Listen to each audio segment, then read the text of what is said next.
Hey guys, tonight we're headed to a place where salt clings to porch rails and secrets settle heavier than southern humidity. Ashford Bay, Georgia, may look like the kind of town where time gently naps on rocking chairs. But trust me, its past has teeth. You're going to walk through gates with brass plaques, admire manicured lawns, and meet a family so respected. Locals practically bowed when they passed by. But under those tailored suits and charity galas, you're about to step knee-deep into lies, loss, and one of the eeriest downfalls this side of the Mason-Dixon. And look, I'm not gonna lie, you probably won't survive this story with your trust and justice intact. So, before you get comfortable, take a moment to like the video and subscribe, but only if you genuinely enjoy what I do here. Let me know in the comments where you're listening from and what time it is over there. Now, dim the lights, maybe turn on a fan for that soft background hum. And let's ease into tonight's journey together. You begin where all Southern Gothic stories do, beneath moss-draped oaks that don't whisper so much as gossip.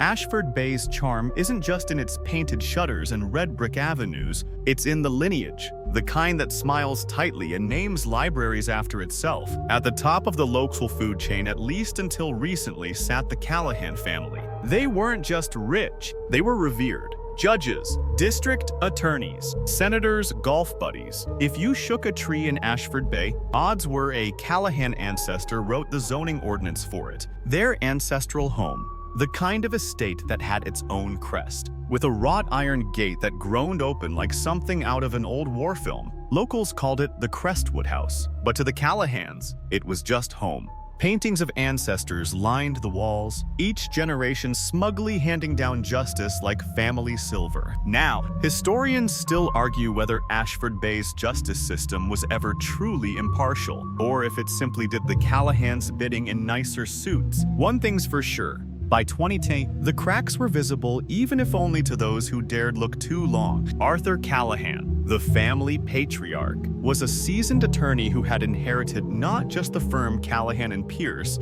but the unspoken immunity that came with it. His wife, Margaret, ran local charities, sat on hospital boards, and wore the kind of pearls that could finance small revolutions. Their oldest son, Brantley, moved to D.C. to climb the political ladder. That left the younger one, Preston.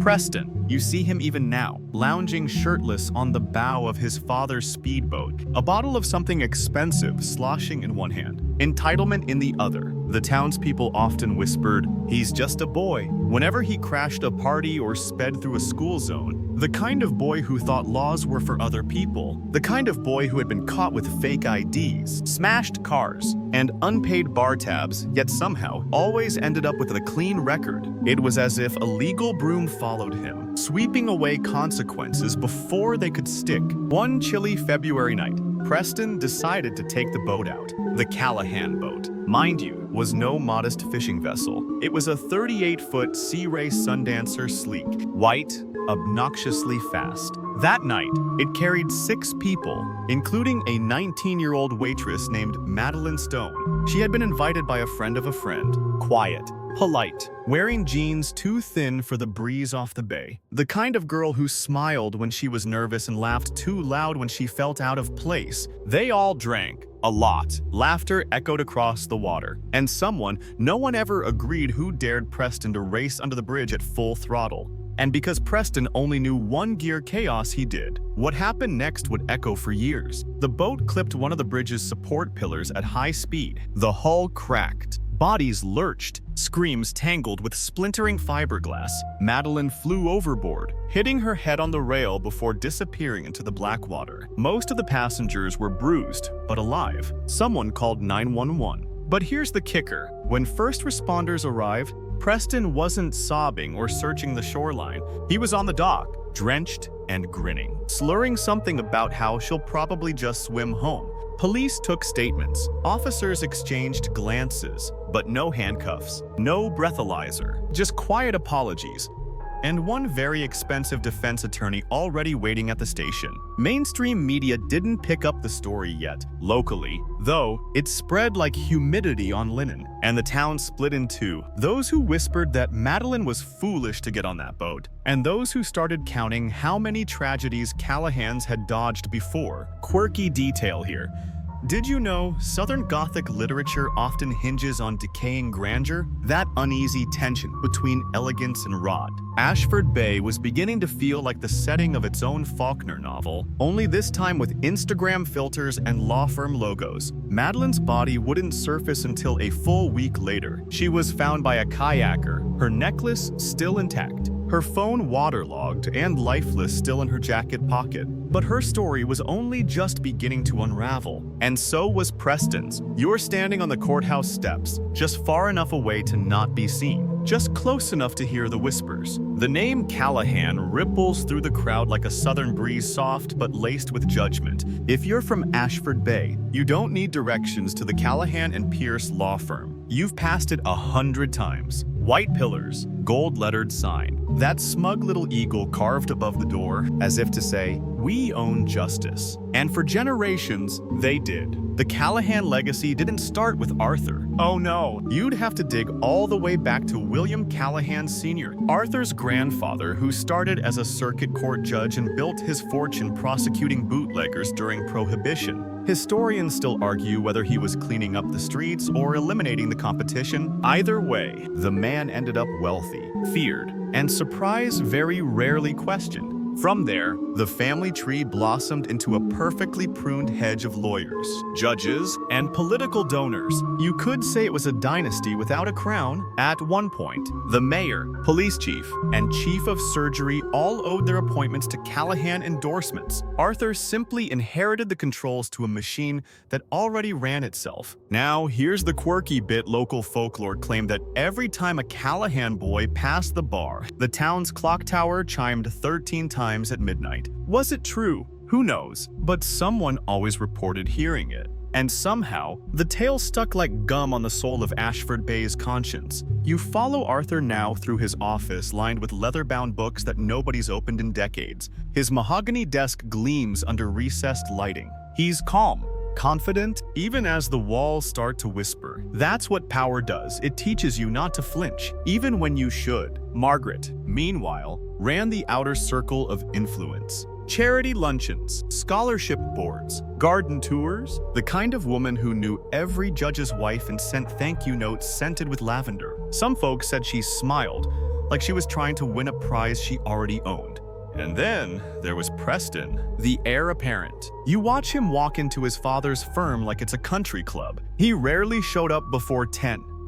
Almost never stayed past lunch. A few whispered lawsuits were buried quietly, things involving interns, parking lot incidents, even a bar fight that resulted in someone's broken collarbone, but nothing ever reached court. Callahan's sons didn't go to court unless they were standing at the podium. Preston had been in training. They said, learning the ropes, but those ropes looked more like velvet handrails than hard-earned ladders. Whenever he needed experience, the firm sent him to observe a deposition or prep a file. He treated it like jury duty with espresso breaks. People asked, why didn't Brantley, the older brother, stay and take over the firm? The answer was political ambition. He went north, chasing suits bigger than Ashford Bay could offer. That left Preston charming, reckless, and depending on who you asked, either misunderstood or unhinged. And then came the boat crash. The Callahans spun it as an unfortunate accident. Preston was devastated. Though oddly camera-shy, his PR statement read like it had been written by a committee of crisis managers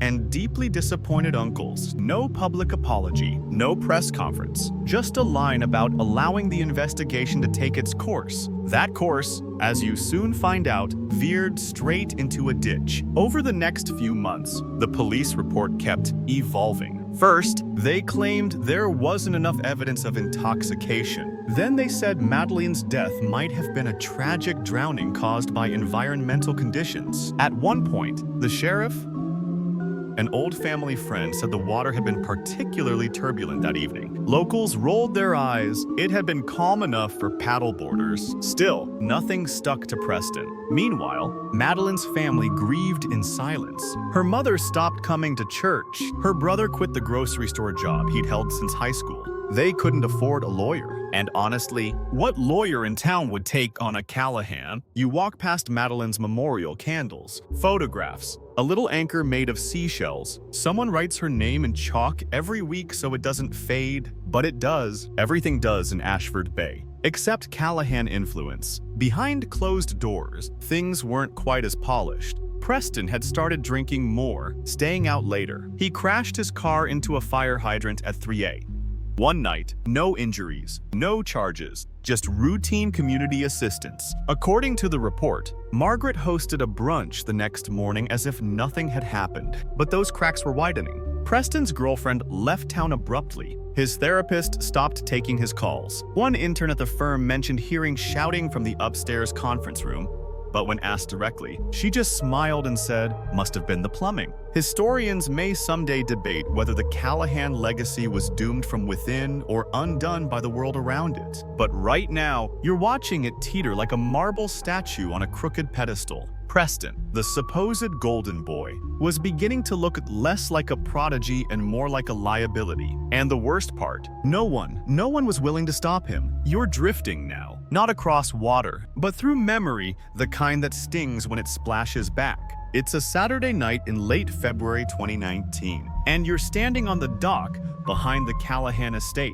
The air smells like salt and sunscreen, and someone's playing music loud enough for the neighbors to complain if the neighbors weren't all too afraid to. Preston Callahan is already half-lit, laughing too hard at his own jokes, and you can't help but notice how everyone else, Madeline included, is trying too hard to match his energy. It's the kind of party where no one says no to the host, even when he's wrong. Especially when he's wrong. Preston's holding the keys to the speedboat like a trophy. "Let's go for a ride," he slurs, waving them in the air like it's some private invitation to immortality. You glance at Madeline. She hesitates just a blink of doubt, but smiles anyway. That's what nice girls do. They don't rock the boat, even when it's about to slam into a bridge at 40 knots. The boat launches. The bay stretches black and mirror-like under a moonfat with consequence. You're wedged between the leather seats, gripping the rail while Preston plays pirate with his inheritance. There's laughter. Then a dare. Bet you can't make it under the bridge at full speed. You can feel the moment coming before it hits. That terrible premonition in your gut. Like when you realize you've left the stove on, but here, it's a life. The impact is sudden, blinding. Madeline's scream is sharp but short, cut off by a splash so deep it feels like the world just swallowed her. The boat spins. Fiberglass cracks. Someone is bleeding. Someone else is sobbing. Preston. He's laughing. You watch him stumble onto the dock, soaked, arms spread like he's reenacting Titanic, when the first officer arrives. Officer Harville, who once got a promotion thanks to Arthur's donation to the police pension fund. Preston offers a grin and a shrug. She's probably swimming back. They don't cuff him. They don't test him. They let him sit on a bench with a blanket, and when his father shows up 10 minutes later, no one even questions why Arthur is already wearing a tie. Here's your historical fact. In the early 20th century, Georgia had a long-standing reputation for county-based justice, a system where local elites could bend the law through connections, not legislation. The more things change. The next morning, the story hits the town like a spilled wine glass, fast, loud, and impossible to clean up completely. But there's no mugshot, no arrest, just a statement from the sheriff's office, calling it an active investigation with no current findings of criminal behavior. You'd think there'd be outrage. And there is, quietly, in diners and parking lots. People ask, if that was my son, would he still be walking around right now? The answer hangs in the air like the scent of honeysuckle and rot. Madeline's parents hold a vigil by the water every night that week. Her mother, Sharon, ties a pink ribbon to the dock railing. Her father can't look anyone in the eye, And Preston. He's seen at a bar 2 days later, ordering vodka with a smile that doesn't belong to someone who just lost a friend. The Bay doesn't give up Madeline right away. For 7 days, divers scan the bottom. A local fisherman volunteers his boat. Someone brings sonar equipment from Savannah, but all they find are echoes and empty wetsuits. That's when the rumors start. Someone says Madeline was pregnant. Another claims she had texted a friend hours before, saying she felt weird about going out on the boat. One man at the bait shop insists he saw her push Preston away when he tried to kiss her at the dock. Historians still argue whether these rumors were rooted in truth or manufactured by a town desperate to make sense of senselessness. Either way, the whispers did more damage than the silence. Finally, on day 8, her body is found near the pilings by a kayaker named June. June drops her paddle, lets out a sound she'll later describe as not quite a scream, not quite a prayer. Madeline is pulled ashore. She's still wearing her jacket. Her hair is tangled with bayweed. Her phone cracked but still recognizable is zipped in her coat pocket. The town holds a funeral that fills every seat in the church and spills out onto the lawn. Margaret Callahan sends flowers but doesn't attend. Preston claims he's too shaken to make an appearance. Instead, he's spotted at a private golf club later that evening, trying to negotiate a tea time with someone who keeps glancing nervously toward the bar. Now, here's your quirky tidbit. In some parts of the American South, especially coastal towns, it was once tradition to place silver coins on the eyes of drowned victims to pay the ferryman and calm restless spirits. Madeline's mother does this quietly, without ceremony, just before the casket closes. 2 dimes, 1999. And 2012. Her daughter's birth year and the year she learned to swim. The weeks pass. Preston's name fades from the paper. The ongoing investigation hits a bureaucratic swamp. No charges, no trial, no closure. And you start to feel it. That heavy, knowing ache in your chest. The one that comes when justice pulls up short, when the powerful tiptoe past the graves they helped dig. But don't worry, Ashford Bay isn't done with Preston yet. Not even close. You wake to the sound of gulls and grief. It's been a week since Madeline was laid to rest, but her name still drifts through Ashford Bay like the scent of low tide impossible to ignore. Yet somehow no one wants to look directly at it. You walk the boardwalk near the marina where her photo now hangs, laminated and taped to a utility pole. She's smiling in the picture, holding a strawberry lemonade, probably unaware it would become her final snapshot. A few plastic flowers flutter in the breeze beside it, and someone scrawled, "Justice for Maddie" in Sharpie beneath the frame. The ink runs in the humidity. Everything runs here, except accountability. Preston Callahan hasn't been seen in days. Well, not publicly. Rumor has it he's holed up in the estate, alternating between screaming matches with Margaret and long silences in the family's sunroom. The same one Arthur once used to host political fundraisers. Now it's just another gilded cage for a boy no one knows how to save or punish. You think about Madeline a lot these days. So does the town. But it's a tired kind of thinking. The kind where people wince, then move on. That's the real legacy of a place like Ashford Bay. Public sorrow, private shrugs. Preston's arrest never comes. Instead, the narrative begins to shift. The local paper runs a column suggesting perhaps alcohol wasn't the primary cause. That fog and low visibility may have contributed. The author, a golfing buddy of Arthur's. You hear some folks repeat it like gospel. It's easier to believe in fog than in favoritism. Still, Preston's image takes a hit, quietly, subtly, but it cracks. An assistant DA requests to be reassigned. A partner at Callahan and Pierce resigns without comment. And a local podcast hosted by 2 college kids with too much caffeine and not enough caution starts digging into the case. They call it The Bay Beneath, and it gains traction quickly. Too quickly. One night, you listen to an episode titled The Golden Boy and the Girl Who Drowned. They play Preston's 911 call, or rather, the call made by someone else, since Preston himself never dialed it in. The hosts point out how polished the statements were, how fast the PR firm had issued a statement. It feels rehearsed, cold. They start reading from Preston's old tweets quotes about invincibility, jokes about boating with the best, and a photo of Madeline from the night she died. He'd posted it with the caption "Ducks in a row." People had thought it was cute. Now it reads like a threat. You walk through the grocery store and feel it in the air. This town is beginning to shift, slowly, awkwardly, like a chair scraping against hardwood. Some people still defend the Callahans, others just lower their voices when talking about them. No one speaks ill of Arthur out loud, but you hear what isn't said louder than what is. Margaret tries damage control. She organizes a charity dinner for drowning awareness, which, yes, is as tone-deaf as it sounds. The event features white roses, shrimp cocktails, and precisely 0 mentions of Madeline Stone. The press release says the Callahans are committed to water safety education. Somewhere, someone claps. Somewhere else, someone screams into a pillow. Historians still argue whether this marked the turning point when public sentiment shifted just enough for people to stop pretending. Because after that event, something changed. A former housekeeper comes forward, quietly, anonymously. She tells a reporter that Preston's drinking had been out of control for years, that Margaret once paid to have a girl's hospital bill disappear after a party went sideways, that Arthur had a drawer in his office labeled containment. It's not proof, but it's fuel. And in a town this small, fuel spreads fast. Here's your historical fact of the night. In 1931, the infamous Scottsboro Boys case revealed just how deeply Southern courts could be swayed by public perception, and how long it took for truth to catch up. Decades, in that case, sometimes longer. But in 2010, time moves faster. You're on social media now, watching the hashtag Justice for Madeline trend regionally. National outlets haven't picked it up yet,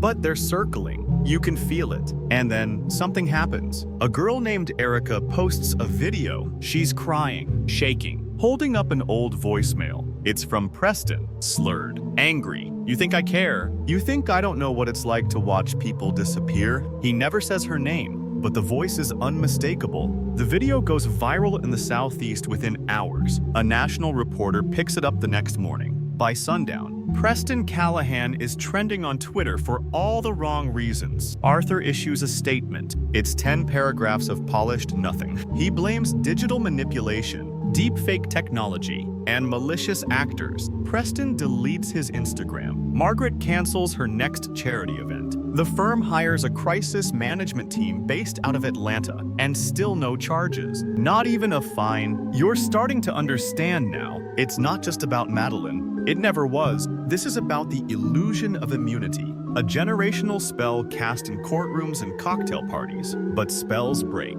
And Preston, he's unraveling. You're back at the marina. Standing in front of the bench Preston sat on after the crash. It's cracked now, one leg wobbly, the brass memorial plaque loosened by time or protest. Someone scratched a single word into the wood. Liar. It's been 3 months since Madeline's death. And while the ocean keeps moving, Ashford Bay doesn't. It sits, stuck in the murky pause between consequence and cover-up. Everyone's waiting for the other shoe to drop. But the Callahans, they're still lacing theirs. You take a stroll through town, and the changes are subtle, but there's the bakery that used to serve the Callahan family's cinnamon rolls every Sunday now skips them in the pickup line. A local artist paints a mural of Madeline near the high school, but it's defaced within a week. The town council refuses to replace it. Too political. They say, meanwhile, at Callahan and Pierce, the office doors remain polished. Interns still fetch espresso, but the air's tighter,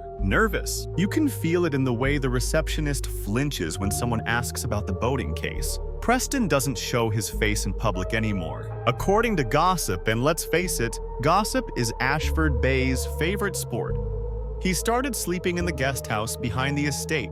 He drinks alone, argues with no one, blasts music at 2 His SUV's been seen parked crookedly across the driveway. Passenger side mirror dangling by a wire. Arthur tells the town everything's fine. Margaret smiles harder, speaks softer, as if she's trying to charm the air back into believing her son didn't kill someone. But it's not working, because while Preston hides and the town simmers, the case has become a political landmine. A new district attorney takes office, someone from Savannah, with no ties to the Callahan dynasty, and announces they're reviewing unresolved investigations involving loss of life. No names, no press conference, But the message is clear. Now here's a historical side note. In 1913, Leo Frank's trial in Georgia stirred national debate about justice and privilege. To this day, historians still argue whether that case marked the beginning of Georgia's modern legal reckoning or just another loop in the cycle. Back in 2019, Ashford Bay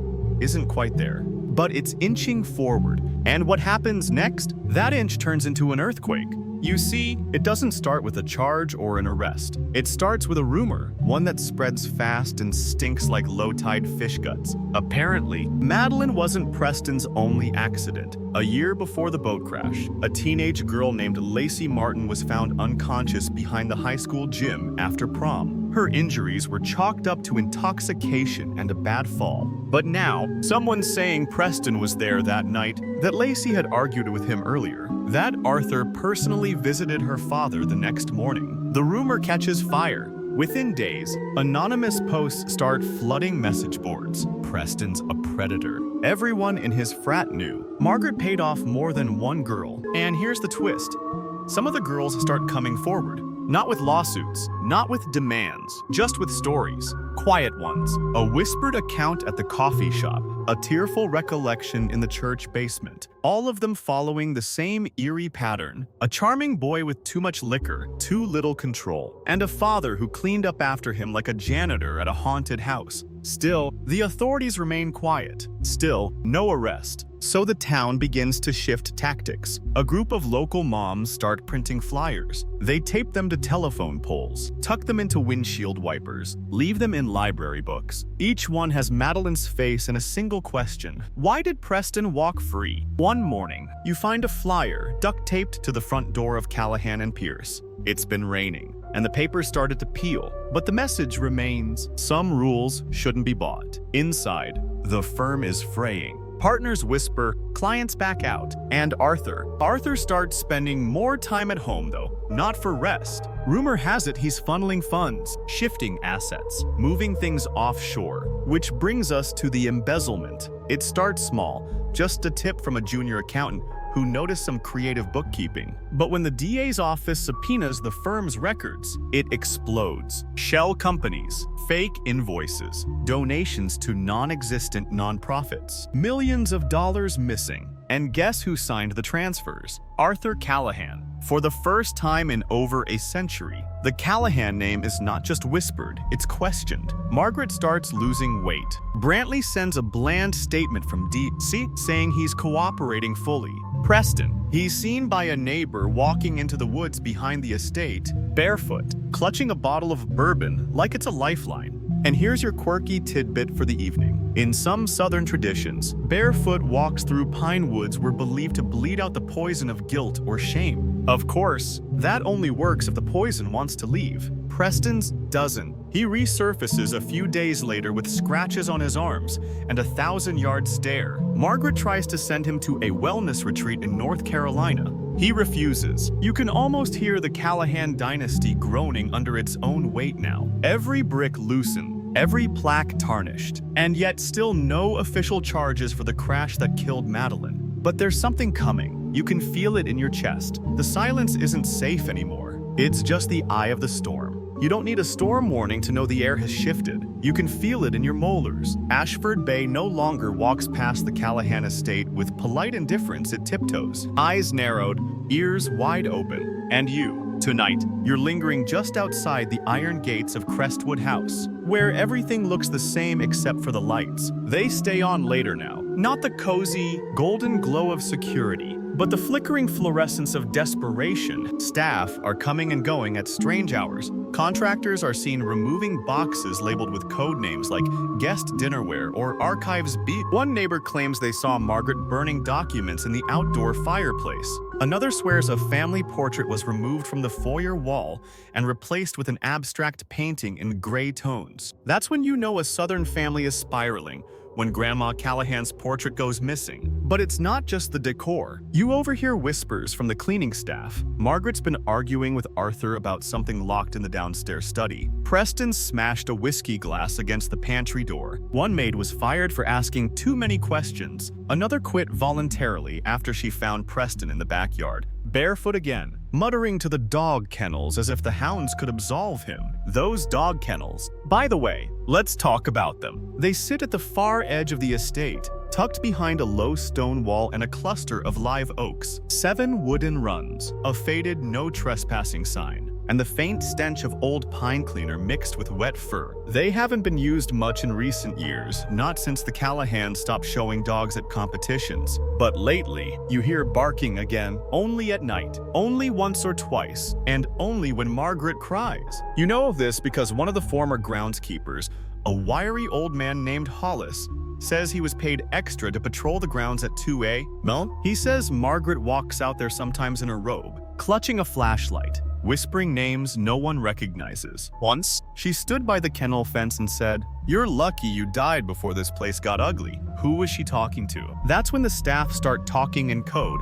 Dog run hours becomes shorthand for late-night breakdowns. Blue dishes for emergency meetings. The guest house for Preston's increasingly volatile outbursts. Here's your historical fact to gnaw on. In 1825, Andrew Jackson's Tennessee estate, the Hermitage, kept a kennel for his hunting hounds, each dog given a military rank. Naturally, but those dogs were better cared for than some servants. Power has always had a strange relationship with loyalty. At Crestwood, though, no one's loyal anymore. Margaret tries to keep appearances afloat. She hosts a ladies' brunch with antique china and a harpist playing Coldplay covers. It's meant to be a distraction. But when a guest excuses herself to use the powder room and walks into the wrong study, she finds stacks of shredded financial documents stuffed into trash bags. She doesn't return for scones. And Margaret, she claims it's just spring cleaning. In October, Arthur, meanwhile, has grown quieter. His morning jogs replaced by slow walks to the mailbox and back.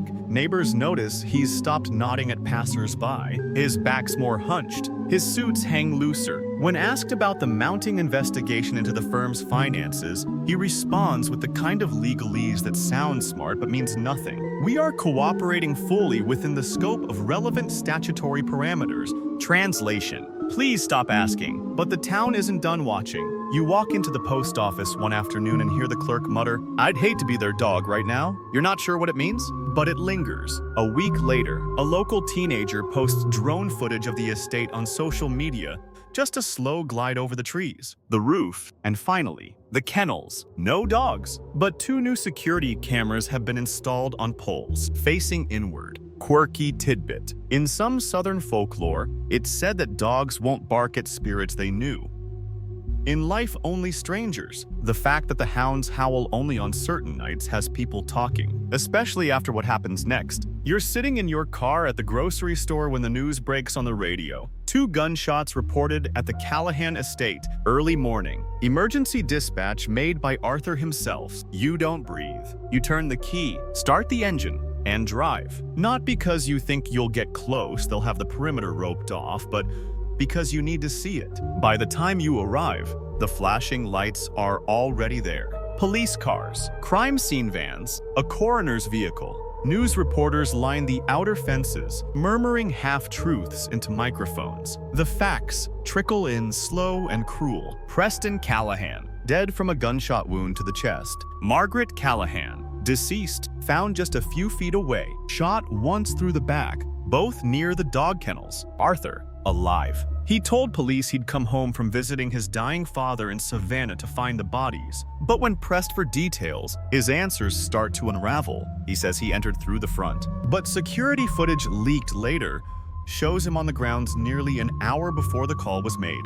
He claims he found them already dead, but gunshot residue is discovered on his right sleeve. You watch the footage play again on your phone. Arthur standing still, eyes glassy, hands trembling not with grief, but calculation. Historians still argue whether that morning was a spontaneous outburst or a meticulously staged act of desperation. Some say Arthur snapped, others say he knew exactly what he was doing and hoped it would all end with pity. Not prison. It doesn't. Not even close. You're standing at the edge of the estate now, just beyond the yellow tape, watching as everything the Callahans ever built gets stripped down under stadium lights and latex gloves. The backyard, once the setting for charity luncheons and golden retriever obedience trials, is now a murder scene. Preston's body was found slumped against the wire fence of the far left kennel, arms spread wide like some macabre scarecrow. Margaret's lay closer to the house face down, one shoe missing, clutching a fistful of gravel as if trying to crawl away.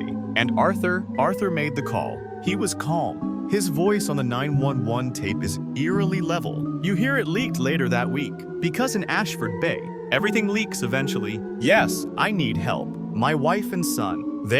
They've been shot. I just got back from Savannah. Please hurry. Not, oh God, not, I can't believe this. Just a factual delivery, like reporting a power outage. When the first responders arrive, Arthur is sitting on the stone bench near the dog runs, hands folded in his lap, a thin smear of something mud, maybe across his wrist. He doesn't cry, doesn't ask if they're truly gone, doesn't move until I tell him to. Inside the house, it's worse. Police find signs of a struggle in the sunroom, broken glass, upturned furniture, and a shattered framed photo of Preston in his cap and gown. A laptop sits open on the floor, screen cracked but still aglow. The file that's open, a draft affidavit.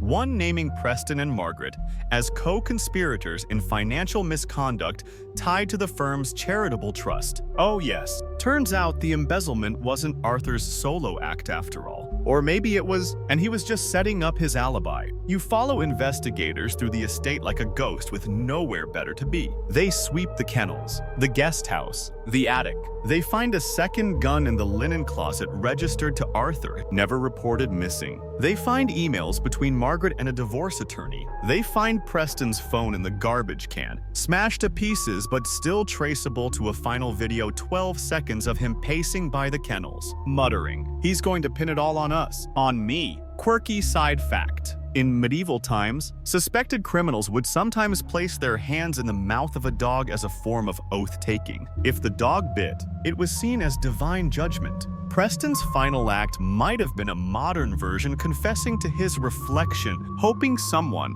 somewhere, would bite. Now, here's your historical detail. The Southern legal tradition of stand your ground. Laws often blurs the lines between self-defense and revenge. Historians still argue whether this has protected communities or fractured them beyond repair. Arthur's defense team seems eager to explore that ambiguity because, yes, he pleads not guilty to all of it. The murders, the fraud, the collapse of a century-old dynasty. He says he's being targeted by political enemies, betrayed by a corrupt investigation, victim of a violent intruder who somehow only harmed his wife and son. And despite the mounting evidence, despite gunshot residue on his sleeve, despite the emails and timing and missing alibis, he still manages to stir confusion, at least for a little while. The funeral is a circus. Double caskets, double eulogies. Brantley flies in from deep sea to deliver a memorized speech about family and resilience and the importance of truth. The mayor attends but slips out before the reception. Margaret's sister refuses to sit in the family pew. Arthur, remarkably, stands, gives a eulogy, reads from Ecclesiastes, and when he says, "There is a time for every purpose under heaven," someone in the crowd mutters, "And apparently a bullet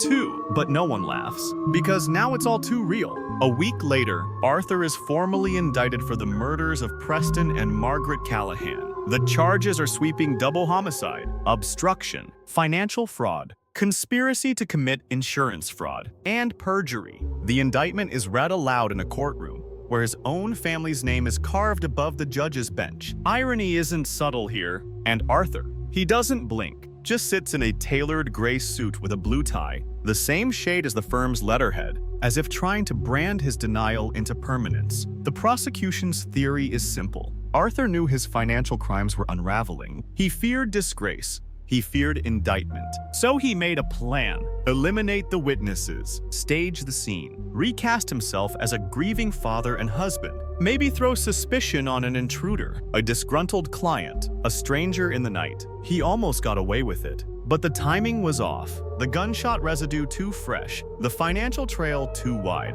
The truth, while slow, had finally grown teeth. And the town. It doesn't breathe easy, not yet.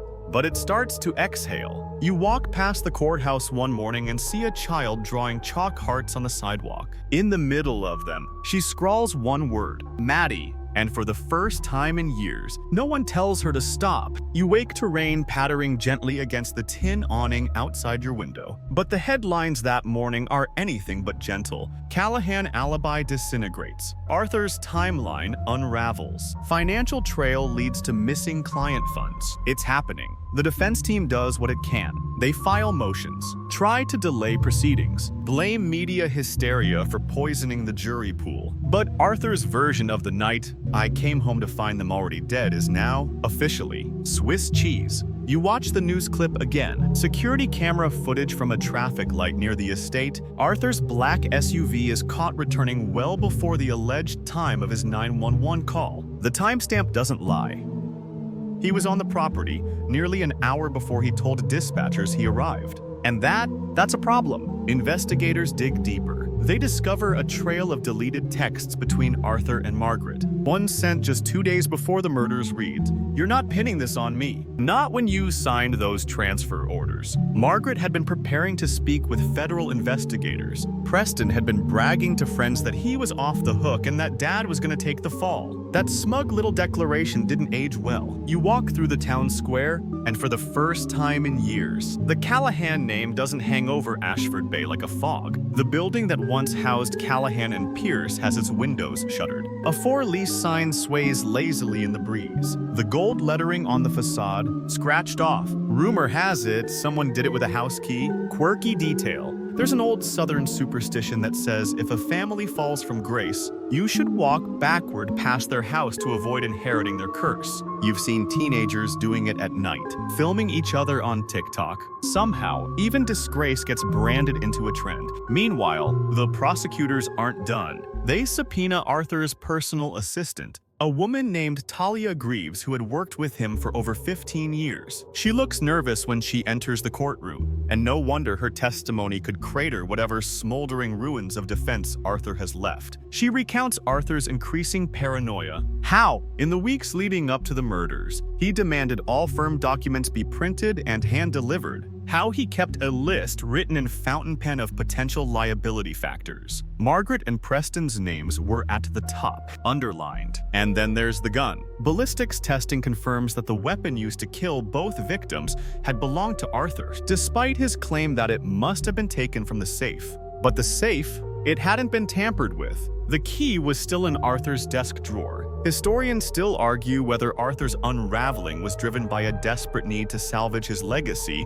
or a pathological belief that he could still win even now, even covered in blood. The prosecution doesn't have to argue much. They just present the security footage, the emails, the financial transfers, the sketchy timing, the DNA evidence, the gunpowder residue, the motive, the bodies, even the jurors, trying to remain neutral, shift uncomfortably when Arthur's audio deposition is played aloud. He stammers when asked about the gun. He pauses too long when asked about his arrival time. He even calls Preston a liability under oath, then tries to correct it with, "I meant emotionally." You walk past a coffee shop and overhear a retired judge whisper to a friend, he should have taken a deal. But there was no deal because Arthur never believed he'd be convicted. Even now, he still wears cufflinks, still combs his hair with precision, still sits in court with the posture of a man who thinks the rules don't apply. And maybe that's why the town hates him more than they ever feared him. You remember what it used to be like, how Arthur could walk into a room and make everyone quiet. Now, he walks into court and someone actually hurls a peanut M&M at his shoulder. It misses, barely. The judge,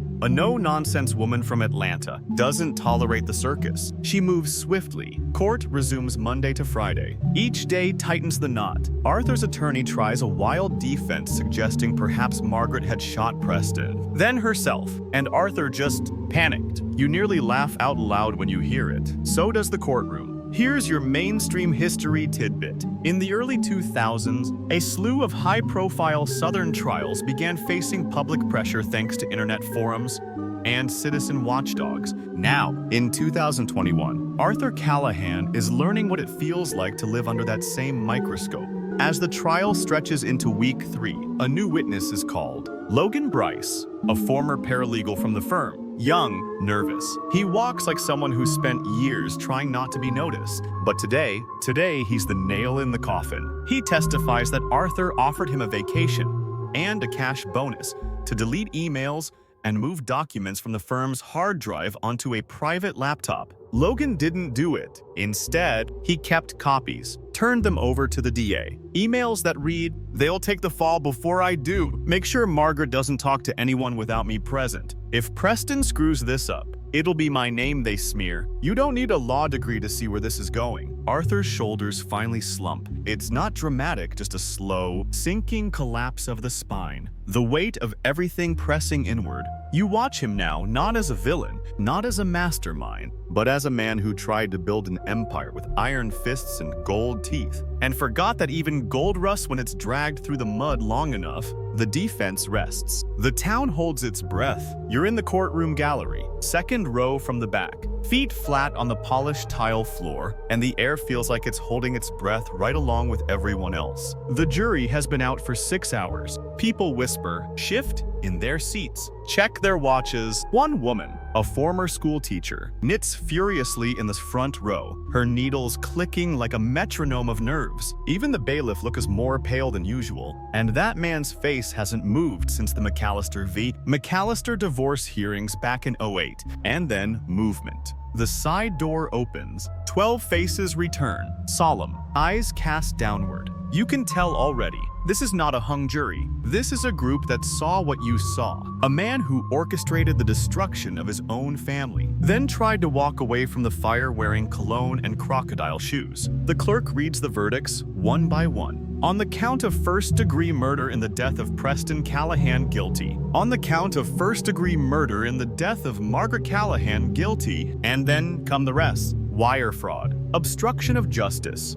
conspiracy, embezzlement, unlawful destruction of financial records. You lose count by the 9th guilty charge. Arthur doesn't blink. That's what strikes you most. No sigh, no slouch, no visible break, just that quiet, infuriating dignity of a man who still, even in defeat, believes the room should stand when he enters. But it doesn't. Brantley, his surviving son, doesn't show up. Rumor is he's been avoiding town ever since the trial began, working on his political rebrand somewhere near Charleston. You imagine him staring at the news on his phone, weighing whether the Callahan name is salvageable or radioactive. And you know the answer. Sentencing is swift. The judge, stern, unmoved, delivers the decision like a thunderclap in heels. 2 consecutive life sentences. No chance of parole. Ashford Bay doesn't cheer. It doesn't celebrate. It just exhales, slowly, carefully, like a town finally learning how to breathe without choking on its own shame. You step outside the courthouse, and it's raining again because of course it is. This town always weeps when it needs to clean itself.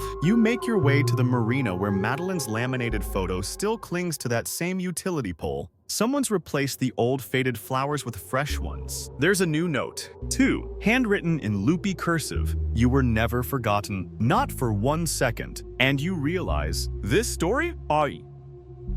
The one that started with a boat ride and a terrible silence was never about the fall of a great man. It was about the voices that finally refused to stay quiet. You start thinking about the others, because once Arthur falls, the house of cards tumbles faster than anyone expected. Investigators re-examine cases tied to the Callahans over the past 30 years. And wouldn't you know it, a whole lot of accidents don't seem quite so accidental anymore. First comes Delilah Moore, the housekeeper who fell down the stairs in 2006. At the time, it was ruled a misstep in Sock's classic Southern death. But now, a former gardener remembers finding a silk scarf tangled in the stair banister. No one ever questioned it. Then there's Travis Greer, a high school senior who died in what was called a hit and run on a foggy stretch of highway in 2012. His girlfriend had once accused Preston of harassment. Arthur represented the family in a civil settlement. Case closed. Until now, historians still argue whether Arthur's empire was truly unique in its rot, or simply one of many small-town dynasties built on whispered favors and quiet threats. But the prosecutors aren't waiting for footnotes. They reopen the files. You see their names on the local news ticker. Hear the old stories retold, this time with evidence, with witnesses, with possibility, and slowly, the Callahan name fades from the courthouse walls and reappears in a very different place. The town's collective cautionary tale. Callahan and Pierce is disbanded. The Pierce family sues to have the name removed from all firm documentation. The County Bar Association issues a public apology for its prior reluctance to pursue credible allegations. You can practically hear the dust blowing off decades of sealed envelopes. Quirky historical aside, in 1878, the Georgia Bar Association was formed in part to combat local entrenchments of unchecked power. Seems someone missed a memo. Back at Crestwood House, the windows stay dark now. The estate is under probate review, and the grass has grown up past the knees of the old birdbath Margaret loved. Someone tagged the gate with spray paint, House of Silence. No one's cleaned it off yet. Arthur is transferred to Georgia State Prison in Reedsville. He requests a single cell, a small library of law books, and a daily newspaper. He's granted 2 of the 3. On his intake form, under occupation, the clerk writes, former attorney, then pauses and adds, convicted murderer. It's a quiet ending, not cinematic. No final monologue, no teary redemption, just a door that clicks shut behind a man who used to open every door in town without knocking. You stand on the edge of the bay one last time. The water's still, the fog is low. Somewhere beneath those calm ripples, echoes still stir. You wake up one morning and realize something strange has happened. The Callahan name no longer runs the town's bloodstream. It's still there, sure, on a few plaques, carved into a bench at the library, but it's no longer sacred. It's just history. You walk by the Ashford Bay Gazette office, where the headline in the window reads, Callahan Estate faces multiple civil suits. Turns out, once a legacy collapses, the paperwork never stops. 4 lawsuits have already been filed. 2 from former clients of the firm whose investments were siphoned into Arthur's offshore accounts. 1 from the family of Travis Greer, and 1 from the estate of Delilah Moore. And there's more coming. The Callahan Estate, once whispered to be worth north of $30 million, is now a battlefield for victims and vultures alike. A team of forensic accountants. Yes, that's a real job title. And yes, they always look tired, moves into the estate for a full audit. They're seen hauling out bankers' boxes labeled tax, charity, and private. One box simply says, Preston. You don't want to know what's inside? Arthur's art collection is auctioned off. Margaret's jewelry ends up in a boutique window in Savannah. Even the estate's prized golden retriever, Judge, yes, his name was Judge, is quietly rehomed to a family across town. He seems happier. According to reports, Crestwood House sits empty. The vines reclaim the columns, the fountain stops working, and teenagers start daring each other to sneak onto the grounds. A local artist paints a mural on the abandoned guest house wall, Madeline, walking along the bay, barefoot, hair blowing in the wind. No plaque, no signature, just her watching. You pass by it one evening, and for once, there's no debate, no blame. No hashtag, just stillness. The kind that comes after a long storm, when everything's been knocked over and there's finally room to rebuild. But the town isn't done reckoning, because once the dam breaks, all the water rushes through. You sit in on a town hall meeting, Ashford Bay's first in-person one since the trial ended.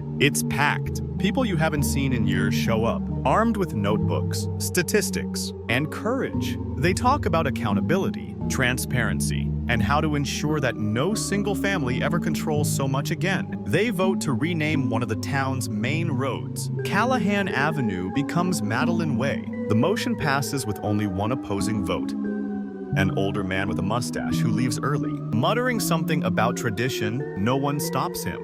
Quirky tidbit. Did you know that in some coastal towns, streets named after disgraced families are quietly changed without public ceremony? It's called silent redressing. Ashford Bay skips the silence. They put it on a banner, hang it across Main Street, and throw a picnic to celebrate.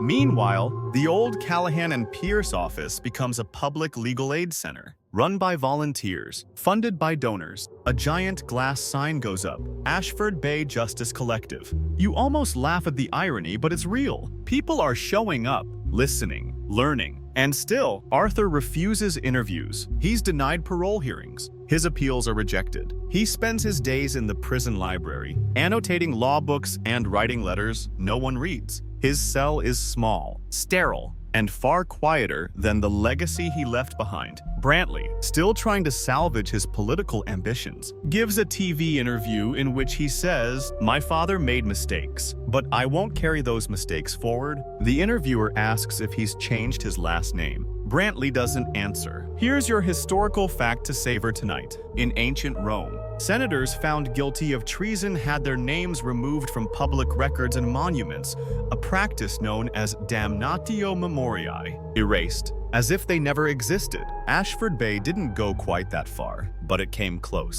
You're walking along Madeline Way now, a soft wind at your back, the streetlights casting long shadows over the brick. A mural of her face glows under the lamps. Someone's left a single candle burning at the base, surrounded by handwritten notes. "Thank you, you mattered. I never forgot." You stop and realize this town, this quiet little pocket of the Georgia coast, might finally be moving on. Not because it forgot the Callahans, but because it remembered Madeline, and Preston, and Margaret, and Delilah, and Travis. Because remembering them is how the town reclaims itself. The ghosts don't leave, exactly, but they settle, they soften, they stop screaming. You sit on a bench, the kind with a commemorative plaque. This one says, "Dedicated to those who never stop speaking," and you watch as a child rides past on a bike, completely unaware of what this road used to mean. And that's progress. You've lived in Ashford Bay long enough to know when something's changed. Not just the headlines, but the rhythm, the way people carry themselves. The shift in small talk at the grocery store. The fact that for the first time in years, someone outside the Callahan circle is running for mayor and has a real shot. Her name's Tessa Grady. Mid-30s, local librarian turned community organizer. She doesn't wear pearls or pass out campaign buttons with engraved gold lettering. She just shows up, her slogan. No more dynasties, just decisions. You see it stuck to bumpers, scribbled in chalk outside the courthouse, and etched in blocky Sharpie on a teenager's backpack. You remember when no one would have dared run against someone backed by the Callahans. Now, people are lining up. It's not that Ashford Bay's healed, it hasn't. The Callahan fallout left bruises no one's quite ready to name. But the silence, that's gone. And with it, the suffocating weight of pretending everything was fine. Still, the trial left questions. You hear them at diners and church picnics. Did Arthur really do it all himself? Was Margaret going to flip on him? Would Preston have changed if given the chance? You don't answer. No one really does. What you do know is this: closure's a myth, but clarity, that's earned. Let's talk about Margaret for a minute. Because she's become something of a puzzle painted as a co-conspirator by some, a victim by others. The truth, like most Southern matriarchs, is likely somewhere in the middle. Turns out, Margaret had quietly opened a trust fund for Madeline's younger siblings. No public donation, no announcement, just a wire transfer filed under an alias a few weeks before her death. It didn't come to light until the probate investigators combed through the estate's financial records. Did she feel guilty? Did she know what was coming? Historians still argue whether her final months were acts of redemption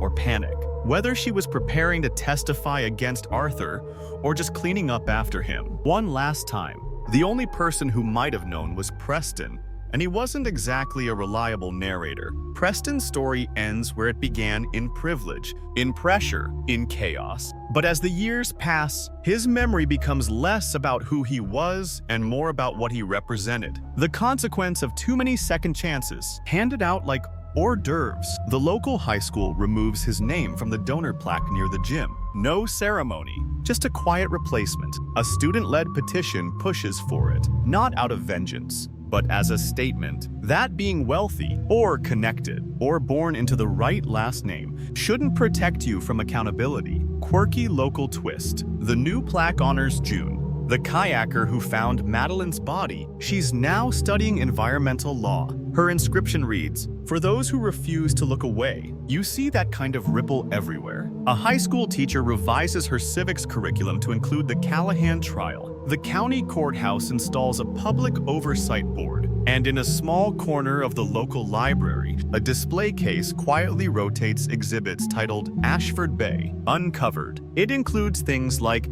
A copy of the indictment papers, a replica of the original Callahan and Pierce letterhead, one of Madeline's poetry journals, donated by her mother. You linger at the case longer than you mean to. It's strange, seeing a story you live now behind glass, but maybe that's what justice looks like in the end. Not perfect, not fast, but permanent enough to teach someone else. As you leave the library, you run into Sharon Stone, Madeline's mom. She's older, yes, and grief has carved new lines into her face. But she stands straighter now. There's something less fragile in her voice. You ask how she's doing. She smiles, just a little. "We have good days now," she says. "That's more than I thought we'd ever get." You nod. You don't try to fix it. You just let the moment sit there, like sunlight on still water. And that's when you realize the town didn't just survive the Callahans. It grew from them, not in spite of the pain, but because of it. People woke up, spoke out, voted, dared to change things. You remember a line someone once said at Madeline's vigil? "The louder their name, the more we must whisper truth." Now, no one's whispering anymore. You're sitting in the pews of Ashford Bay's oldest church, the kind with creaky wooden floors and stained glass windows that throw rainbow freckles across your shoes. The space is packed, but it's not a funeral this time. It's a remembrance ceremony, not for the Callahans, for the people they forgot. You see faces you recognize. Delilah Moore's niece, standing with her hands folded. Travis Greer's younger brother, holding a framed photo. June, the kayaker, seated in the front row, quietly dabbing her eyes. Even Sharon Stone is here, dressed in deep blue, not black. It's not mourning anymore, it's memory with purpose. The pastor steps forward, voice steady. "We gather to remember, not to reopen wounds, but to name them." And that's when it hits you. For years, Ashford Bay let names go unnamed. Let stories get rewritten by the powerful. Not anymore. You listen as people speak, not polished eulogies, but fragments of truth. Delilah taught me how to fry okra without burning it. Travis gave me his jacket the night the heat went out at prom. Maddie used to write poems on napkins and leave them in library books. The town is reclaiming its narrative. Outside, the air is thick with late summer. You stroll past the old Callahan estate on your way home, now surrounded by chain-link fencing and construction tarps. A historical review board has denied efforts to preserve it. Instead, the town plans to convert the land into a public space, part park, part memorial, part civic center. One proposal suggests naming it Stone Greer Commons. You hope they do? Arthur Callahan, meanwhile, files a handwritten appeal from prison, his fourth since sentencing. It's dense, verbose, full of legal gymnastics that twist themselves into knots. The judge reads it once and dismisses it with a single sentence.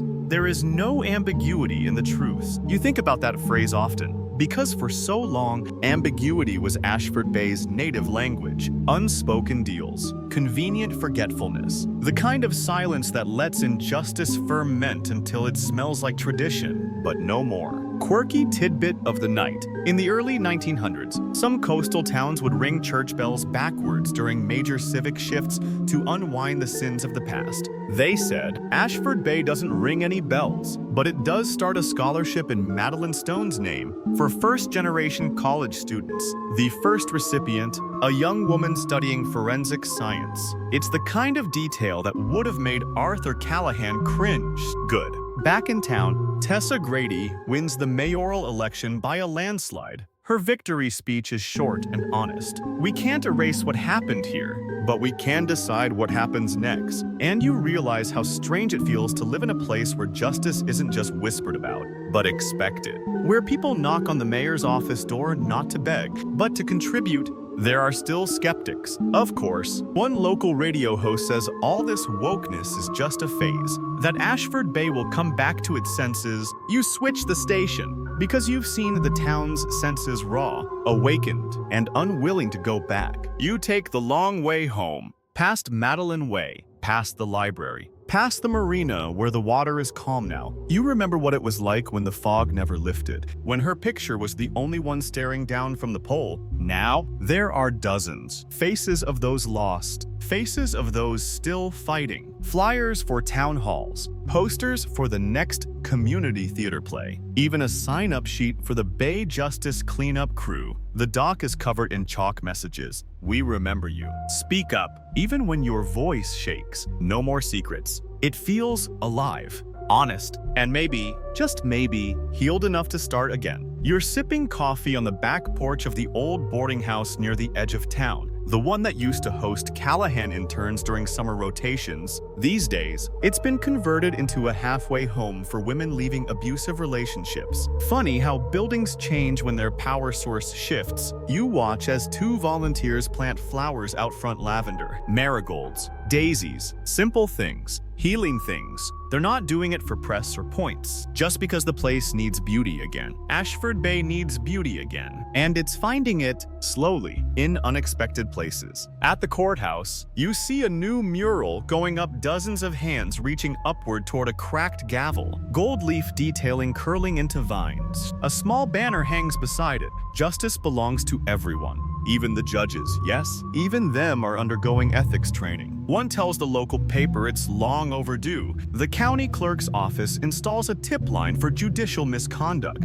and for the first time in living memory, people use it. You hear someone joke at the diner, "If Arthur saw this town now, he'd probably sue it." You laugh, and it's not bitter this time, just honest. Speaking of Arthur, he's been moved to a medical unit after a minor stroke. He's 68 now. The prison nurse says he spends most days rereading court transcripts, alone, silent, still dressing every morning like he's headed to trial. You wonder if he still thinks he'll win. Historians still argue whether men like Arthur Callahan believe they were invincible because they were told they were, or because no one ever proved otherwise. Either way, the myth broke, and myths don't unbreak. Meanwhile, Sharon Stone has started writing, just small pieces at first. Personal essays, observations. She shares them at the town library's open mic nights, her voice shaky but firm. One evening, she reads a piece titled "The Girl Who Knew Too Much About Water." It's not about Madeline directly,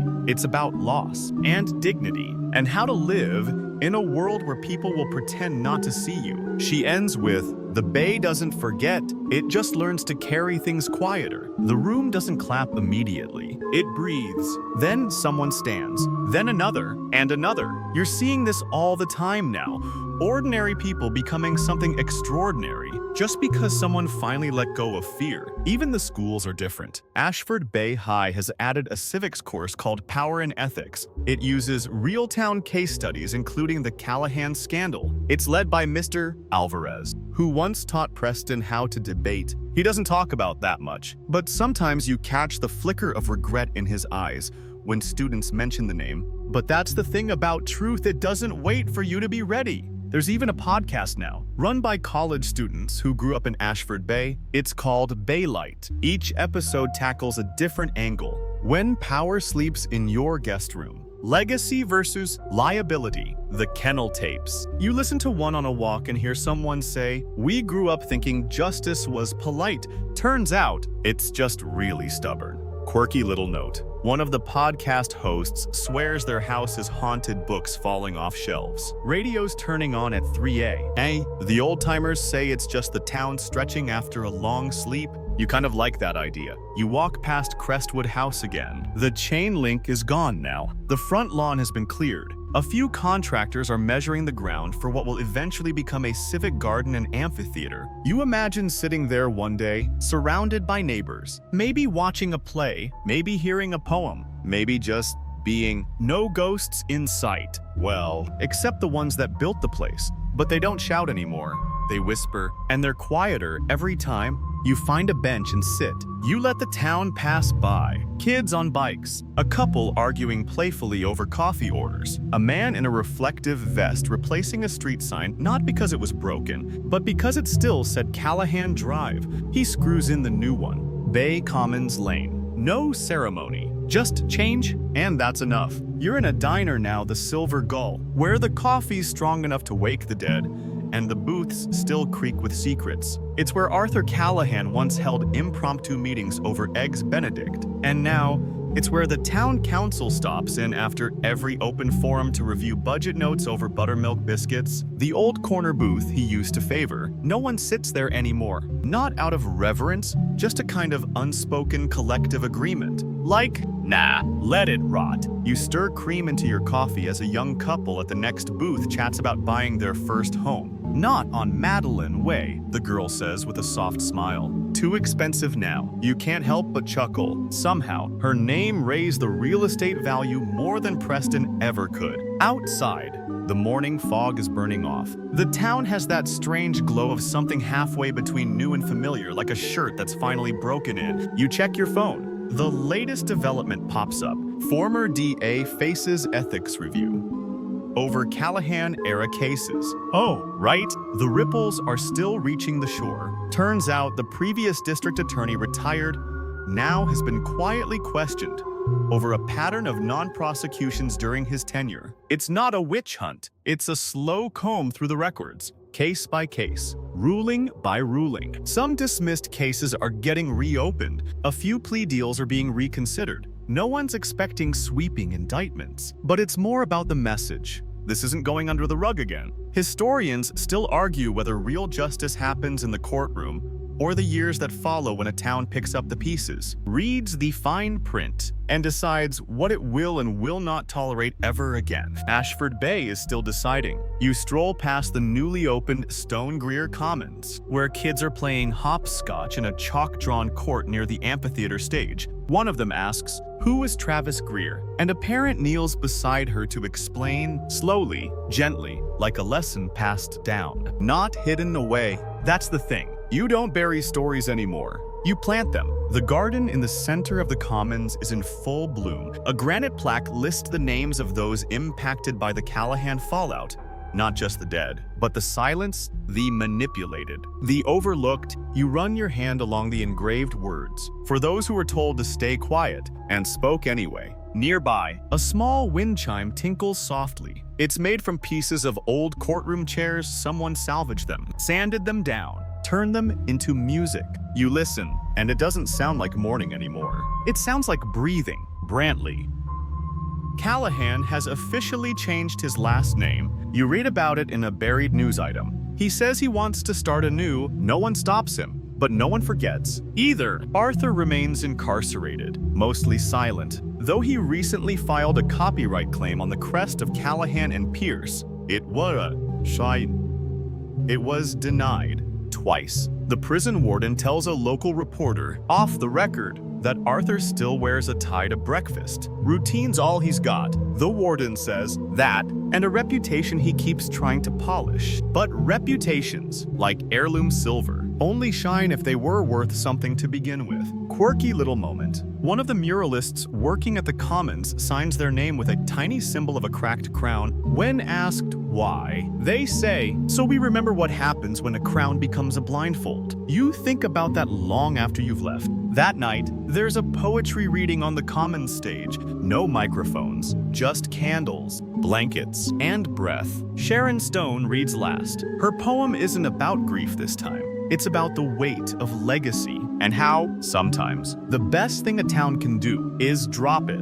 You stay after, helping fold chairs and gather candle jars. A teenager asks you if you remember what it was like before the trial. You nod. "I remember when silence was louder than sirens." She scribbles that down. Maybe it'll be the next poem. Maybe not, but it's there now. Alive, Ashford Bay isn't perfect, but it's honest. And that's more than it ever used to be. You find yourself walking the bayfront one last time, just as dusk slides over Ashford Bay like a lavender veil. The tide's out. The water is low and honest, revealing the rippled sand beneath the way secrets eventually surface when the weather changes. You've been here since before the Callahan story cracked open, since the town still whispered their name with awe instead of acid. And now the whisper is gone. You pass a little girl drawing on the pavement with sidewalk chalk. She's sketching a boat, blue and wobbly, with a big yellow sun above it. She tells you her name is Tilly. You ask her what the boat's for, and she shrugs, going somewhere new, she says, then gets back to coloring. Maybe that's all the town's ever wanted. At the Commons, a new art installation is unveiled tonight. 7 metal silhouettes facing the water, each one engraved with a line from testimony given during the trial. You walk past them slowly, reading them aloud under your breath. He said rules didn't apply to him. She warned him once, then again, then she gave up.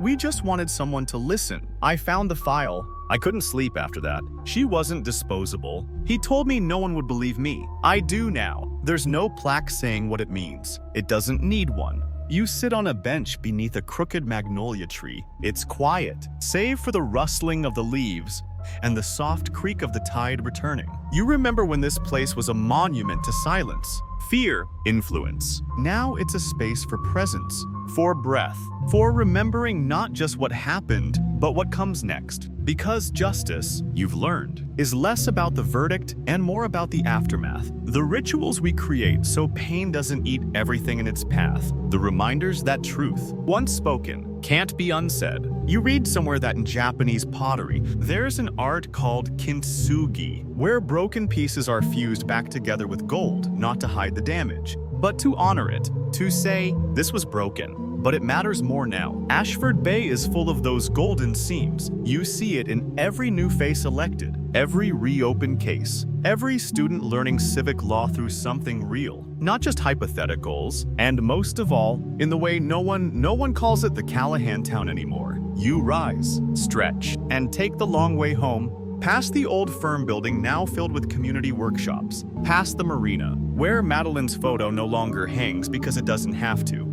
It's in the names of scholarships, the graffiti of resilience, the rhythm of a town that remembered how to speak.